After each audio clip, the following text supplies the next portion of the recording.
todos esses terrenos aqui, né, são 50 e poucos terrenos, para que as famílias se fossem trasladadas para esses conjuntos habitacionais novos. Então, se você vê lá na planilha da Águas para Água, os custos, ele chega a mais de 30% com habitação.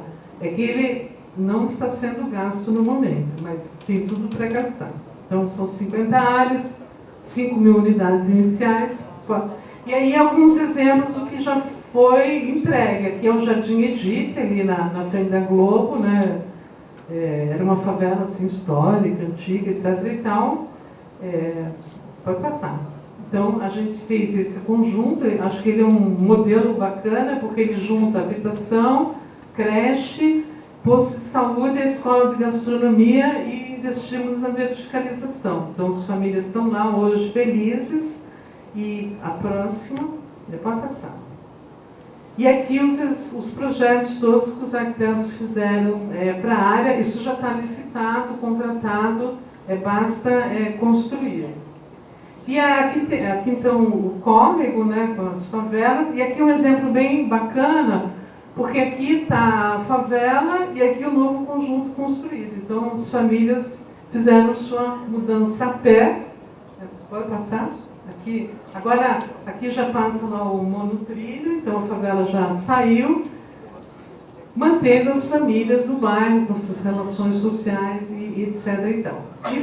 E mudando, a gente também busca, com essa integração com as outras disciplinas, mudar os programas de habitação. Então, criamos espaços de educação, né, que a criança não consegue estudar no apartamento, ela vai para a pequena biblioteca. E, finalmente, nós fizemos um concurso, acho isso muito legal, que pode passar, pegando todas as prioridades decididas pelo plano, nós fizemos um concurso público nacional, coordenado pelo Instituto de Arquitetos, contratamos eram 22, mas só 17 que foram escolhidos para fazer os planos integrados de habitação. Então, a gente vê aqui um deles, esse foi o Hector Villega que ganhou, onde o arquiteto tinha a obrigação de integrar todas as disciplinas no plano urbanístico, então, ir na Sabesp, drenagem, escolas, etc. e tal, para que não fosse um plano limitado à habitação. Então, a gente vê aqui o levantamento do arquiteto, favelas, loteamentos, pode passar. E essas novidades que nem sempre são pensadas na habitação, né? A proteção das nascentes, né? A necessidade da recuperação dos córregos. Então, acho que tem mais um só. E aí as novas moradias, etc., a finalização do plano que o arquiteto fez. Então, acho que é uma metodologia de trabalho, assim, a habitação em geral não é muito tratada como um direito, não é tratada como necessitada de uma metodologia, né? A maioria dos planos habitacionais são muito gerais e a gente apostou nessa leitura do território. Então, acho que isso é sempre uma recomendação, principalmente para as revisões dos novos planos, sejam eles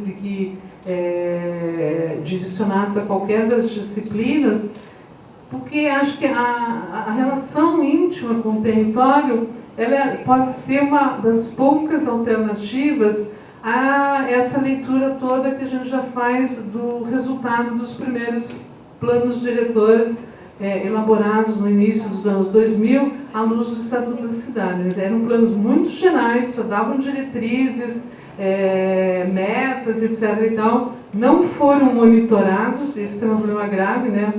E o resultado é que a gente entra na revisão e o importante é que a gente não reproduza os mesmos, incoerências que a gente já produziu. Muito obrigada.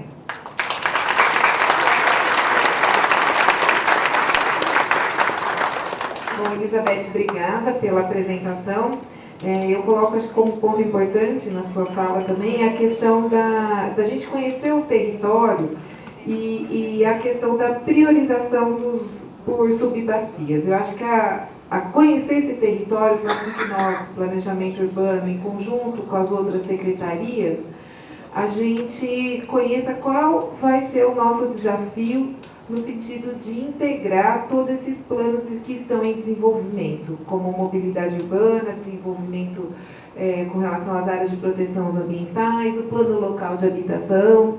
Então, hoje a Secretaria está focada nesse alinhamento estratégico, Elizabeth, da gente conseguir com as demais secretarias de fazer um plano diretor integrado, estratégico e participativo, que a gente consiga territorializar essas potencialidades, essas mesclas de uso e conhecer esse território, que a gente consiga fazer um planejamento há 20, 30 anos e que a gente não tenha essa diferenciação de uso, onde o centro, onde é periferia, e que essa dicotomia a gente consiga resolver.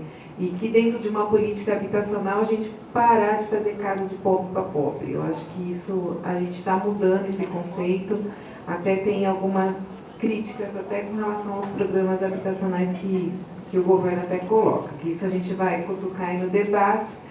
Mas eu gostaria de agradecer a presença também do Walter Petit, nosso secretário de Gestão e Controle, obrigado pela presença. Paulo Xavier, representando a Secretaria de Desenvolvimento Econômico, muito obrigada. Silva, aqui representando aqui a Secretaria do Verde. O Rover com a sua equipe do DIDC, obrigada pela presença. Equipe da CEPLAN. A Rosana, Secretaria dos Assuntos Jurídicos, a Vanessa, representando a equipe da FUPAM, que foi contratada pela Prefeitura para desenvolver a revisão da luz. Obrigada, Vanessa, pela presença. Eu vou convidar os senhores, a gente vai fazer um intervalo, a gente vai tomar um cafezinho, onde a gente possa até afluir essas discussões, os palestrantes vão estar à disposição também, e eu vou dar 10 minutinhos do café, porque a gente está com o cronograma nosso um pouquinho atrasado, então, para que a gente consiga aproveitar os debates no final.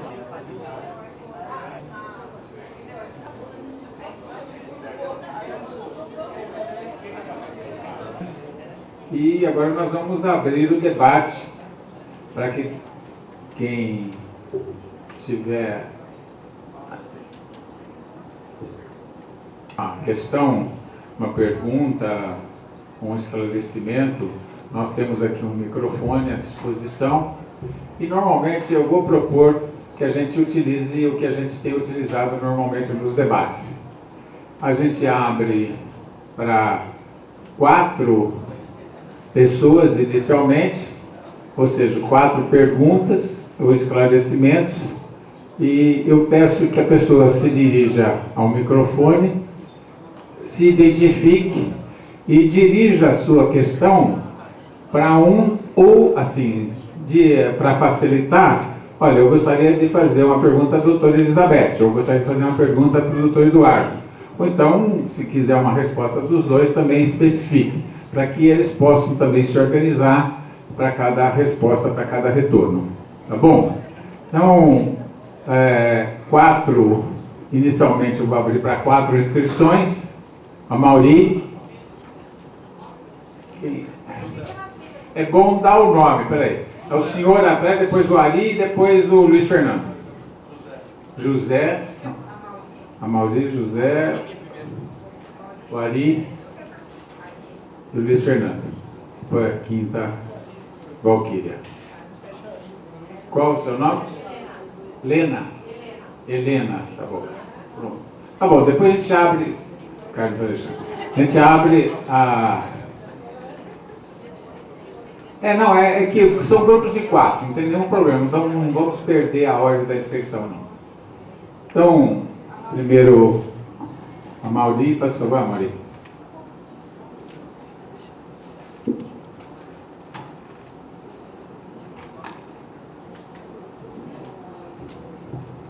Boa tarde a todos. Mauri de Maio, presidente do Conselho Municipal de Desenvolvimento Rural e Agronegócio. Quero cumprimentar o secretário Fernando Pupo pela simples menção de que um plano diretor ele deve contemplar o total, a área urbana e rural. E é dessa maneira com que nós desejamos enfocar o trabalho. Pergunto para a doutora Elizabeth, que eu apreciei bastante o trabalho de urbanização, preocupação com as favelas. Então, nós consideramos que esse crescimento desordenado urbano está causando um grande mal para a área rural, quando o urbano deveria se preocupar bastante com a área rural, que é vital para o desenvolvimento urbano, ou seja, são as nascentes, o regime hídrico, enfim, tudo aquilo que nós precisamos para que ele sobreviva e abasteça a área urbana. Muito obrigado. Próximo é o seu José.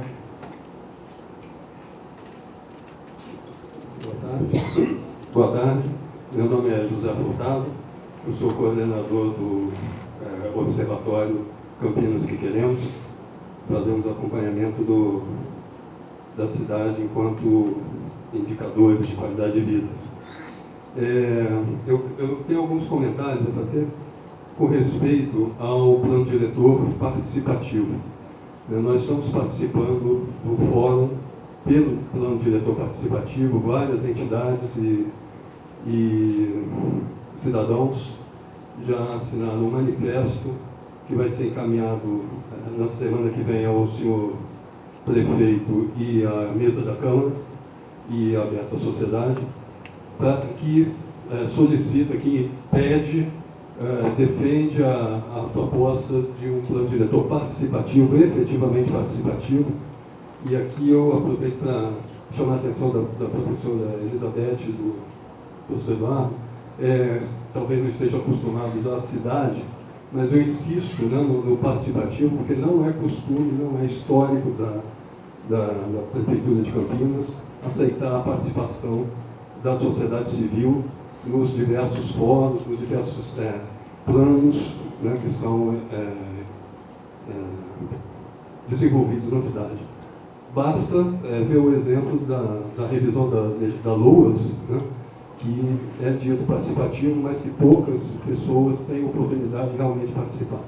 Eu era membro do CONDEMA e há um ano atrás, quando os vários conselhos da cidade solicitaram ao prefeito uma cadeira num grupo de trabalho que fora criado para discutir a LOAS, e foi negado peremptoriamente a participação popular nesse grupo de trabalho. E até hoje, depois mesmo da contratação da FUPAM, a participação é mínima. Eu diria simplesmente inexistente. Então, eu gostaria só de chamar a atenção, então, para o fato do plano diretor ser considerado por nós, participantes do fórum, o guarda-chuva de todos os planos da cidade. É ele que deve dirigir todos os demais planos, orientar todos os demais planos. Então, tanto os planos quanto a legislação de particionamento e uso do solo. O que está acontecendo é que nós temos vários planos já em desenvolvimento recente e outros ainda encaminhados, e que provavelmente irão, ou potencialmente irão se chocar com o que ficar decidido na revisão do plano diretor. Então, a nossa preocupação é que esses planos, plano hídrico, por exemplo, recursos hídricos, que está sendo revisto agora, nesse momento, o plano de saneamento, educação ambiental, enfim, uma série deles, tenha o cuidado, a prefeitura tenha o cuidado de encarar esses planos como, digamos, provisórios, até que o plano diretor esteja, de fato, aprovado e revisto em 2016, e esses planos venham a ser, digamos, revistos ou encaixados na nova regramento do plano diretor. É basicamente isso, eu não tenho nenhuma pergunta específica, mas gostaria de ouvir os comentários a respeito da questão da participação popular e da importância disso no plano diretor. Obrigado. José Furtado. O Ari, eu já vou avisar o próximo, que vai ser o último desse bloco, que é o Luiz Fernando. Bom, boa tarde a todos, a todas. Parabenizar aqui o evento, acho que nós estamos começando bem, com o pé direito, mas evidentemente tem um monte de problema aí para resolver e vamos ter que enfrentá-los, né? O Zé Furtado já acabou de falar uma das questões que eu ia trazer, mas eu vou juntá-la com uma outra. Não há participação popular para se discutir um plano diretor que vai ser indicativo. E eu participei de 4 planos diretores da cidade de Campinas, né? E, infelizmente, os 4 são indicativos. Nós não temos plano diretor em Campinas. Os relatos que a gente assistiu aqui a respeito de São Paulo, né, tanto da parte do Eduardo quanto da parte da Elizabeth, eles têm pelo menos um início de planos que são prescritivos, ou que dão instrumentos, que intervêm de fato, que foi feito no município de São Paulo de 15, 20 anos para cá.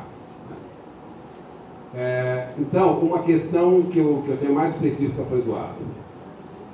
Em outras palavras, se não conseguirmos produzir dessa vez um plano indicativo, os mecanismos de participação popular vão se dar em cima de frivolidades. Ninguém vai perder tempo participando para no fim sair um plano diretor igual uma repetição dos 4 últimos que essa cidade produziu. Tá? E aí a experiência que a Elizabeth mostrou é muito importante, quer dizer, esses mecanismos de territorialidade, que eu gostaria que você falasse mais. E eu colocaria, e aí é uma questão para você, eu colocaria até que ponto você no não, naquele seu quadrinho do não, você colocou e destacou na última linha a submissão do planejamento às corporações, né? O planejamento estratégico. Aí se chama de plano diretor estratégico, etc. Eu não gosto de adjetivo, plano diretor é plano diretor. Né? Mas, enfim, plano diretor estratégico, como está sendo colocado aqui em Campinas agora, ele tem isso das corporações entenderem que estratégico é como que nós vamos organizar os nossos negócios. E para o Eduardo, eu sou um inimigo frontal desde 1992, quando o governador Orestes Quercia veio com essa ideia da macrometrópole paulista. E eu escrevi um texto na época dizendo que a macrometrópole paulista era o começo da destruição da produção de água na região das 4 metrópoles. Tá? Eu tenho esse texto, na época não tinha internet, não tinha nada disso, eu tenho esse texto em papel, mas é verdade. E continua sendo tratado pela Emplasa como a macrometrópole é um território de oportunidades. Se ali no meio tem uma enorme serra com manancial que abastece as 3 principais bacias, uma que vai para o Rio de Janeiro, outra que vem para São Paulo e outra que vem aqui para o interior, que é a nossa bacia do Piracicaba, azar dela, azar do manancial. Tá? A maior obra que está sendo feita, anunciada, para resolver o problema de água de Campinas é trazer a água da represa de Igaratá para a represa do Atibainha. O único pedaço que sobrou de mata natural, produtor de água, vão passar um canal enorme, uma obra assim daquelas que quem está vendo as fotos das obras do canal de São Francisco sabe como é que são. Canal enorme para ligar as 2 represas, ou seja, vão destruir centenas de alqueires de mata, produtora de água, para passar água de uma represa para outra. Tá? Então, a macrometrópole é um problema. Eu peço que o plano diretor de Campinas, hoje nós temos recurso para isso, tenha mapas da região metropolitana de Campinas. É responsabilidade de Campinas, o governo do estado não fez plano metropolitano até hoje da região. Né? São 15 anos que a região metropolitana de Campinas foi instituída, nós não temos um plano regional. E quero que você discorra um pouco como é que a gente enfrenta os aspectos negativos da macrometrópole. Muito obrigado. Bom, já está. O Luiz Fernando seria o último dessa primeira rodada de perguntas e depois a gente vai passar a palavra para os debatedores, para os palestrantes, para que possa dar as respostas e algum comentário eventualmente que a gente possa fazer. Boa tarde. Eu faço parte de um coletivo aqui de Campinas que está há 4 anos buscando construir uma ecovila urbana. E aí eu gostaria de aproveitar então o ensejo da questão do planejamento urbano para entender como os palestrantes veem as possibilidades de inserção desse tipo de moradia, né? Uma moradia que é preocupada com a sustentabilidade desde a hora da construção, com o tratamento ecológico do esgoto, com a área de permeabilização do solo, de recolhimento de água das chuvas, como isso é visto, né? Porque a gente sabe, os exemplos citados de São Paulo, a gente vê a dificuldade de ter um espaço de permeabilização do solo, de como construir isso naquele adensamento, né? E a gente agora está falando aqui de Campinas, e é uma cidade que, de certa forma, ela é bem espalhada, ela teria ainda essa possibilidade de repente, desenvolver um planejamento urbano visando um outro tipo de moradia, né? E até nas formas de construção e nas formas de atendimento de outras questões, não só necessariamente a sustentabilidade, não só a moradia da pessoa. E aí eu gostaria de então ouvir como se dá isso, vocês já têm o conhecimento de outros modelos, né? A gente teve até um momento aqui, aproveitamos para conversar com o secretário, para encaminhar um pouco mais o nosso projeto, que é um projeto que vem para ser um modelo, não é só para... A gente não está buscando construir um lugar que a gente vai morar e viver feliz, é um lugar que a gente quer que vire um modelo que todo mundo possa entrar, ser bem recebido e possa replicar isso pela cidade, que é um espaço onde as pessoas não estão apenas construindo um lugar para morar, mas um lugar para viver e preservando ao máximo as questões ambientais e criando espaços sociais, né? E aí, falando em espaços sociais, só para fechar, vou aproveitar para fazer um convite. Nesse sábado, no espaço da Ecovila, a gente está organizando uma feira somente de produtos veganos, quer dizer, que não tem origem animal. Cosméticos, alimentação, vestuário. E aí, quem quiser conhecer o nosso projeto, então já ir lá conhecer a terrinha onde vai ser, lá em Barão Geraldo, fica no bairro chamado Guará, na rua Ângelo Grigol. No final da rua já vai ser a Ecovila. Lá já tem a sede de onde era uma antiga fazenda, e onde a gente organiza diversos eventos, diversas atividades, né? E esse sábado, quem tiver a fim de ir, pode ir lá conhecer o espaço, que vai ter essa feira vegana, com nenhum produto de origem animal. Das 10... Cadê o horário aqui? Das 10 às 20 horas. Entrada livre. Sejam bem-vindos.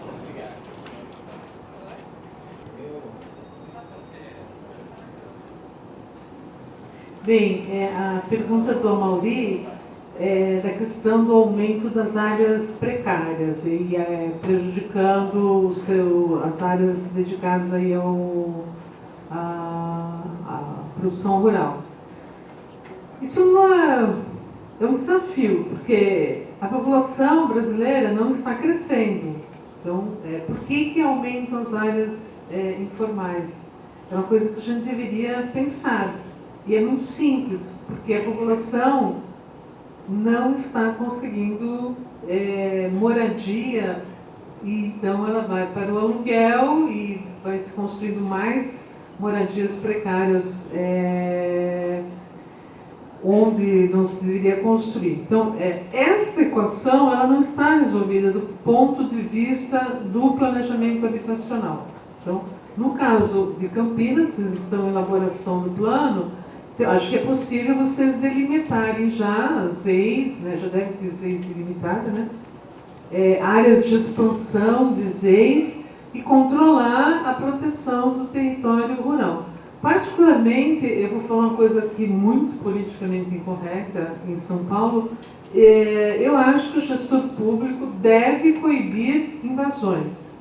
Essa coisa de o cara vai lá, ocupa o terreno, no dia seguinte ele entra no primeiro lugar na fila da casa própria, eu acho isso um disparate, não é movimento desse tipo que resolve prioridade habitacional. Então, a hora que você deixa ocupar a primeira área, vem a segunda, vem a terceira, esse da casa. Então, essa ocupação indevida é uma gestão da prefeitura. A prefeitura que, tudo bem, com participação, etc. Mas a prefeitura é que define prioridades. Então, vocês veem em São Paulo, todo dia tem lá uma ocupação, agora nos parques públicos.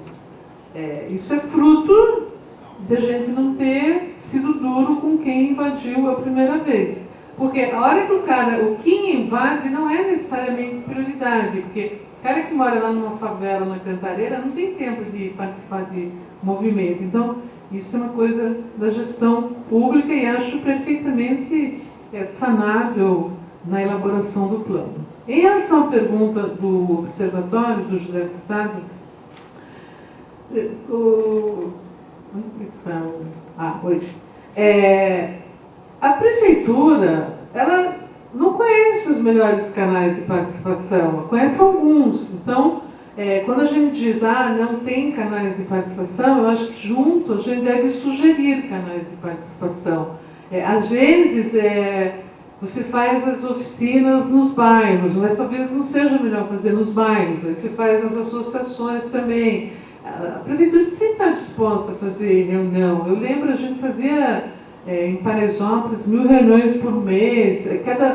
Faz uma reunião com os comerciantes. Então, acho que é importante que a sociedade civil indique também à prefeitura os canais de participação. Tudo bem, se ela não ouvir, daí a gente pode reclamar, mas acho que quanto mais participação, mais rico fica o plano diretor, qualquer plano. Agora, a questão do guarda-chuva, não foi assim, o plano diretor é um guarda-chuva, mas a forma como a legislação funciona no Brasil não é boa. Então, você faz o plano, aí você vai fazer o plano de habitação, transporte, saneamento, não é possível que isso funcione. Como é que você vai fazer o plano diretor se você não sabe de onde vai vir a água, ou onde as pessoas estão morando, ou quais são os engavetamentos da cidade em relação à mobilidade? Então, a gente deveria mudar essa legislação e eu acho que o plano diretor ele deveria ser um objeto único que abranja todas essas disciplinaridades. Na realidade, isso veio do Le Corbusier, né? A gente trabalha, pratica esportes, não sei mais o que, e resulta em si, urbanismo moderno, isso já saiu de moda. Então, acho que a prefeitura aqui está começando, tem toda a condição de fazer oficinas específicas para cada área, para ouvir o que a população... Porque a hora que você distribui, é claro, o secretário de habitação vai querer fazer o dele, o do verde, o dele. A gente sabe como é o setor público. Então, cabe ao planejamento juntar tudo isso, sem dúvida. E aí, eu acho que nesse processo, mais participação, mais integração, ele não vai ser indicativo, o plano. Ele não pode ser indicativo. Porque o indicativo, a gente já viu, 90% não funcionou. O plano tem que desenhar a cidade. Aqui pode crescer, vai crescer assim. O ideal é que se fosse hoje, com a tecnologia toda que a gente tem, for quadra a quadra. Como é que vai ser essa quadra? Como é que o morador quer que seja desenhada? Pode verticalizar? Não pode. Pode ocupar? Não pode, etc. E tal.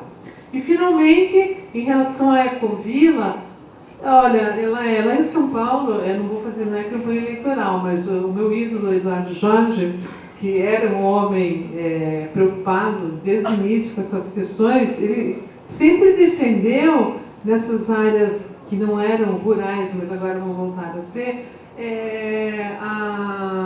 você induzir atividades de preservação.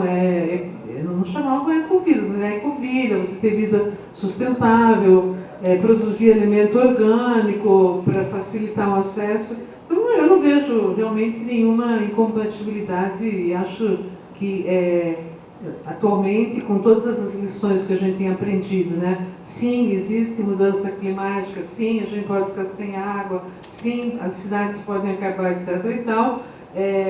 Mesmo que tudo que a gente faça vá custar mais caro, porque vai custar mais caro, a gente tem que investir na preservação do meio ambiente. Acho que a lição do último ano é essa: a água acaba, o meio ambiente é destruído e a mudança climática existe.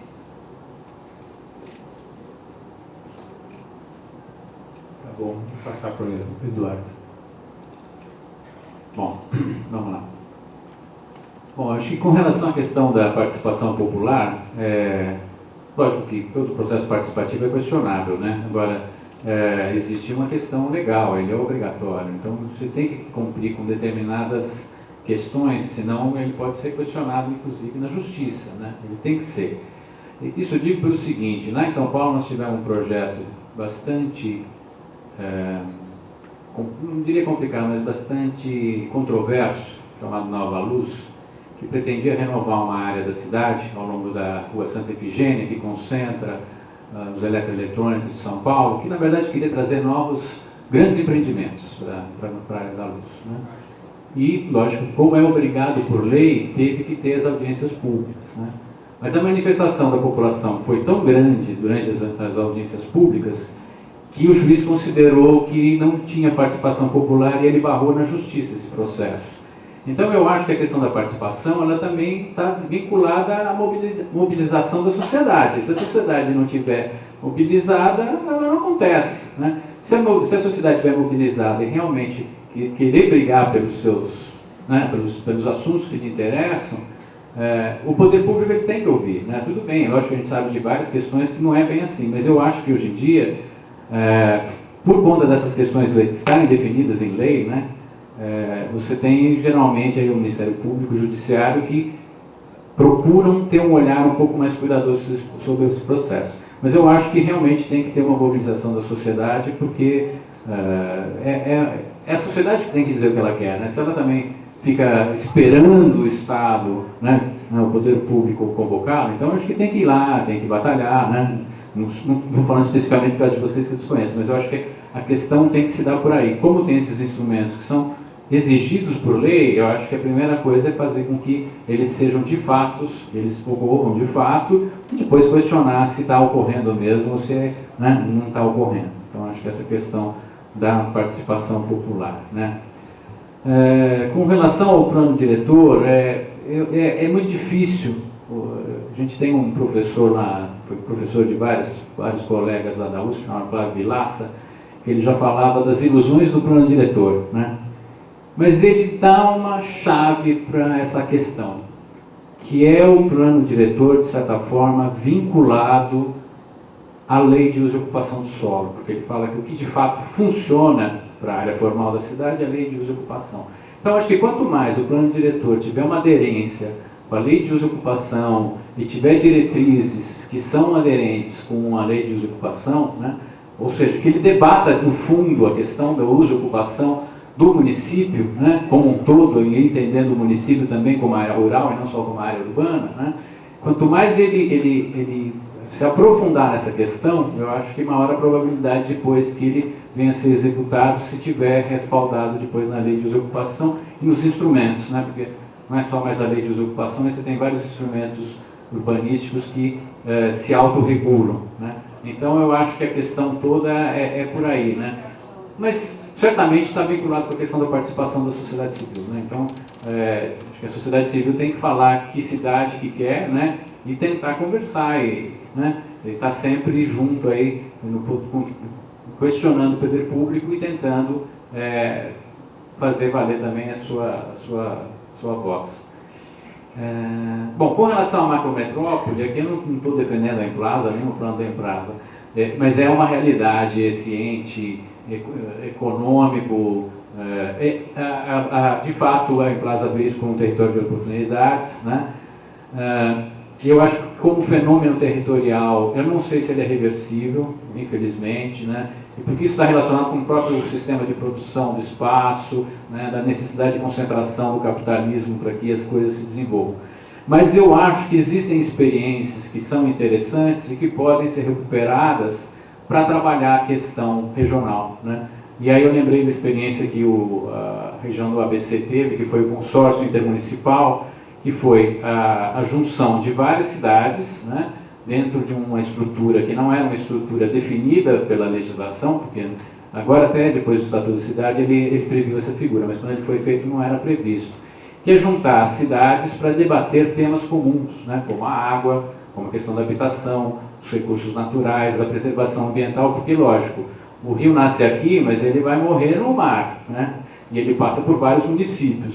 Então, acho que uma maneira de tentar reverter esse isolacionismo que esse processo de concentração faz no município, são os municípios tentarem se agregar com outros, né? Infelizmente, nesse caso, desse processo do consórcio intermunicipal, ele foi capitaneado por uma pessoa, né, que era, na verdade, o prefeito de Santo André naquela época, o Celso Daniel. Mas acho que precisa ter uma liderança que de fato faça, né? Porque se não tiver essa liderança, a probabilidade de não dar certo é muito grande. Mas uma vez que você tem a liderança e tenta montar o arcabouço de uma estrutura supramunicipal que tente articular as questões regionais para uma tratativa regional, né, eu acho bem positivo, eu acho que é o caminho. Acho que os municípios têm que tentar se consorciar, né. Uma coisa que era legal do consórcio intermunicipal é que ele era suprapartidário, vamos dizer assim, não é que ele era partidário, ele era suprapartidário, porque ele juntava gente dos mais diversos, né, prefeitos do PT, PTB, PSDB, PMDB, tinha várias correntes, porque eram aquelas cidades que formam o ABC, né. Então eu acho que talvez a solução para tentar combater essa questão da macrometrópole, né, essa questão meio impositiva, né, é tentar se articular regionalmente para tentar ver se consegue soluções dos problemas regionais, né. Já falei do plano diretor indicativo, né. Eu acho que está relacionado com essa questão da mobilização da sociedade e tentar aderir ele o máximo possível aos instrumentos que vão ter mais efetividade no controle do uso e ocupação, né. E com relação à questão da Ecovila, eu acho que tem uma questão que é da sustentabilidade, né. Eu acho que essa questão ela é inegável, ela tem que ser tratada, né. Então a questão das áreas verdes, a questão dos recursos hídricos, eles estão na agenda do dia e eles vão ficar cada vez mais, porque o problema ambiental, infelizmente, eu acho que só vai piorar, né? Então, isso tem que ser tratado, né? Não sei se o modelo de ecovila é o mais adequado, né? Eu acho que, sim, é possível a gente ter atividades rurais convivendo com o espaço urbano, né? O pessoal tem falado muito permacultura, né? Então de ter a agricultura urbana de volta, não só nas áreas rurais, mas mesmo inserido dentro do espaço mais central, né? Mas a questão que eu vejo um pouco da ecovila, não sei, não conheço esse modelo específico, né? Mas é a questão da baixa densidade, né? Geralmente esses modelos que eu conheço, eles propiciam espraiamento, né? E isso tem um custo, porque a infraestrutura tem um custo, as pessoas geralmente vão trabalhar em outro lugar que não naquele lugar, então elas vão ter que se movimentar, isso vai gerar um custo de transportes, né? Então eu acho que a gente precisa tomar um cuidado com essa questão da baixa densidade, né? Então acho que é mais fácil você trazer o rural para dentro do urbano do que tentar levar o urbano para o rural, né? Porque eu acho que a área rural, né, as áreas que a gente ainda tem preservadas, a gente tem que tentar... A ecovila é urbana. É urbana, então tá ótimo. Tem produção rural. Tem produção, a casa, a construção são ecológicas. Tá. Não, então tudo bem. É que... Não, isso com certeza, isso está na agenda do dia. Essa questão de você ter cisterna, você ter uma série de aparatos dentro da sua casa que vão no sentido da preservação dos recursos naturais, até de energia fotovoltaica, isso está na agenda do dia. Isso eu acho que é uma questão que inclusive tem que estar no plano diretor mesmo, né? A questão, no plano diretor de 2004, que a Elizabeth falou, tinha necessidade de uma caixa d'água de reuso, mas só das novas construções, né? Acho que a gente tem que começar a exigir isso das antigas, né? A gente tem, esse é talvez um pouco o problema do plano diretor e da lei de desocupação, que ela sempre pensa no futuro, mas a gente também tem que trabalhar com o presente. Então, de repente, uma lei que, fora do plano diretor, não precisa ser no plano diretor, mas uma lei que exija que, sei lá, prédios de mais de 10 pavimentos tem que ter uma caixa d'água de reuso, né? Então, essa questão ela tem que estar inserida mesmo, né? Então, que o modelo que eu conheço é outro, entendeu? De baixa densidade, mas eu acho que se é dentro da cidade, eu acho que e trazendo essas atividades para dentro da cidade e o verde para dentro da cidade é a melhor coisa possível. Bom, então, antes de abrir a segunda rodada, eu só queria fazer 2 comentários, que são assuntos que também são preocupação do próprio governo e da própria secretaria. Em primeiro lugar, essa questão da participação da sociedade no plano diretor. Nós estamos fazendo todo o esforço e isso é fundamental, em primeiro lugar, a gente criar as oportunidades. E, em segundo lugar, a gente trabalhar para que segmentos e setores da sociedade construídas, e pode ser, essa construção pode ser conjunta, abrir os espaços cada vez mais para a participação. Eu acho que é uma preocupação de todos nós. Porque o plano diretor, de uma forma ou de outra, também do seu ponto de vista, do seu conceito, é um certo rumo que se trata dentro de um certo acordo, dentro de um pacto social. Então, a participação para que ele seja viabilizado, né?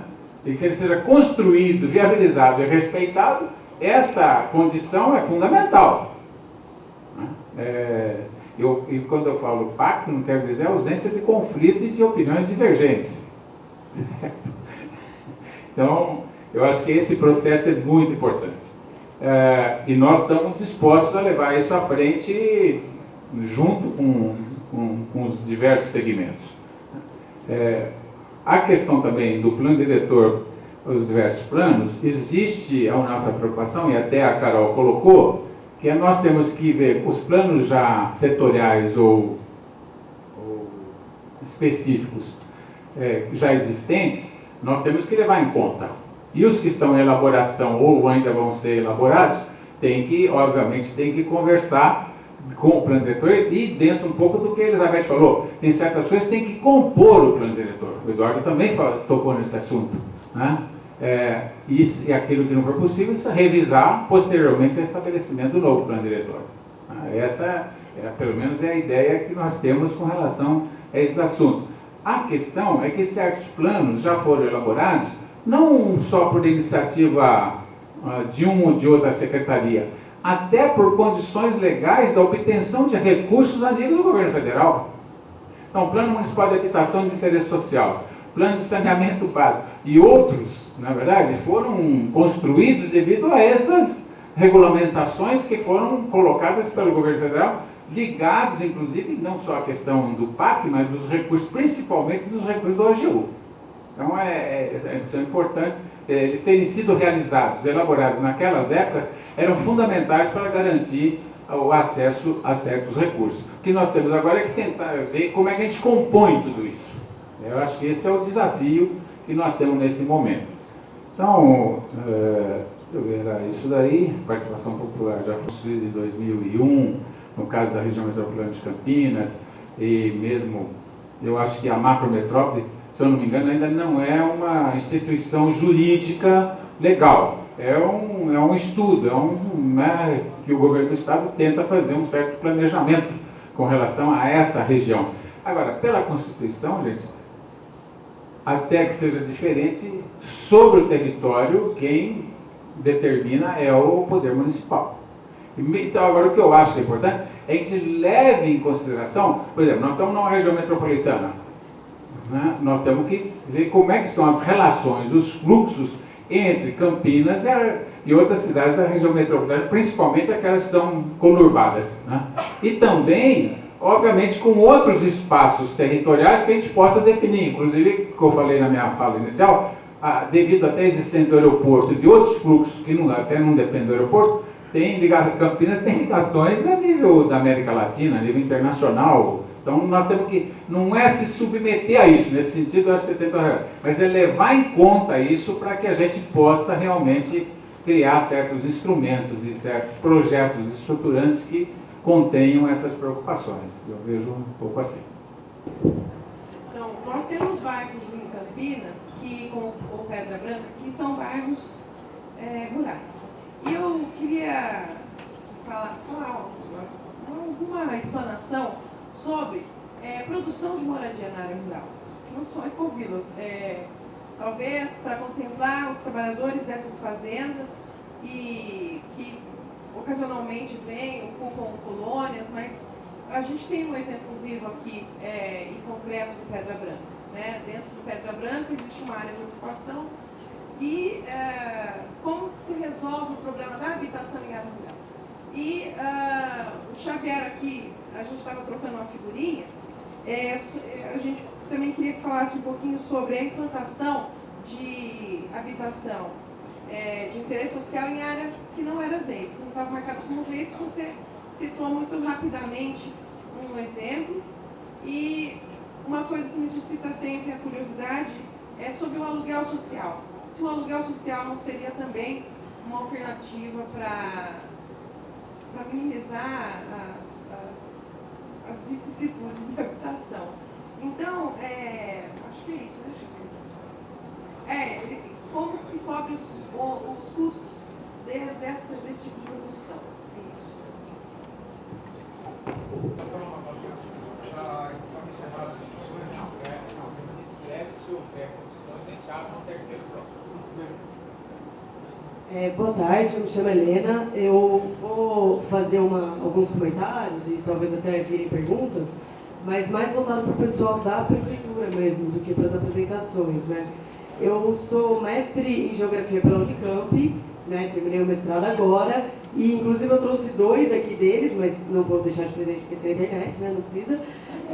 Eu trouxe aqui 2 deles que são bastante interessantes para a discussão que está sendo colocada, né? Um que fala sobre a urbanização de Campinas e as políticas urbanas de Campinas, que é de 2009, e outro que agora é de 2014, que fala sobre a urbanização de Campinas, toda a parte da lei recente de regularização, né, do solo, de 2003, e também faz a análise de toda essa região sul de Campinas, do Parque Uziel até o Campo Belo, que são as 2